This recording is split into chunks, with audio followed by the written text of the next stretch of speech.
Hello and welcome back to a brand new video on my special effects channel. So as you would have seen from the thumbnail, today's video is going to be like a leg cut. So let's just dive straight into it. And also, if you do have any video requests for me, please leave them in the comments. Right, so the first thing that I actually recommend that you're going to do, because this is obviously the look with the bone in the middle, you're going to want to make some bone coloured scar wax if you don't have some already.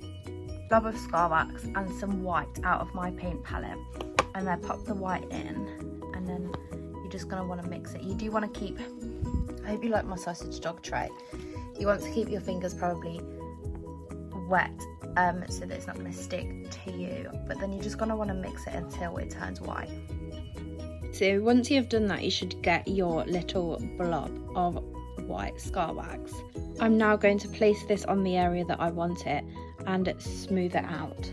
I'm going to pop it like just around this area, and I'm going to smooth it out with Vaseline.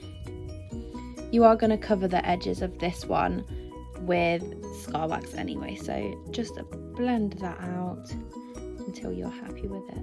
Just make it into the shape that you want the bone to be exposed. So once you've smoothed that out into the shape that you want, so I've gone for this sort of like just like diamondy long oval shape, I don't know how to describe that. You're going to need like 2 longer bits of scar wax, and you are going to surround your wound with them, and then you're going to do the same and blend them out. So I'm going to do one side at a time. So you just want to get it as close to the bone as possible, and then start smoothing it out with the same method of Vaseline. Once it's stuck down, I do like to use my spatula to help blend it into the skin. It's blended out and you're happy with the blend, you want to repeat the same on the other side. That's done. You can see that it's quite shiny, so I'm going to go ahead and powder it with just some translucent powder, just to take away the shine that was made from the Vaseline.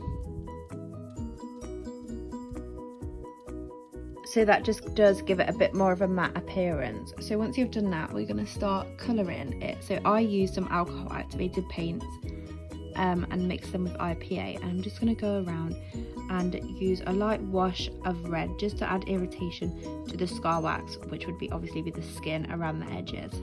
So once you've done that, you're going to want to add some blood. So I've chose to go for the Glyn McKay Congeal blood, and obviously it's not gonna, you kind of want the bone to still be exposed, so you don't want to absolutely cover the wound in blood. I'm just gonna start by popping it in the corners where there is no bone,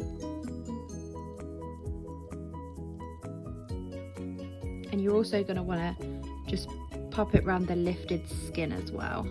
To take a stipple sponge and a runnier, lighter blood, because this is what I'm going to start to stipple over the bone.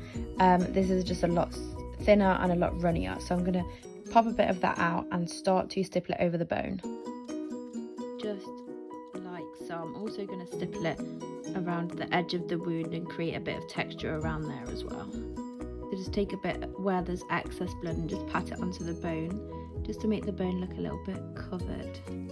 And then there is a possibility that you can add too much blood, but I don't think I've overdone it or anything, and I think it looks pretty realistic and pretty gory. So I'm going to leave it there. So obviously this is the final look.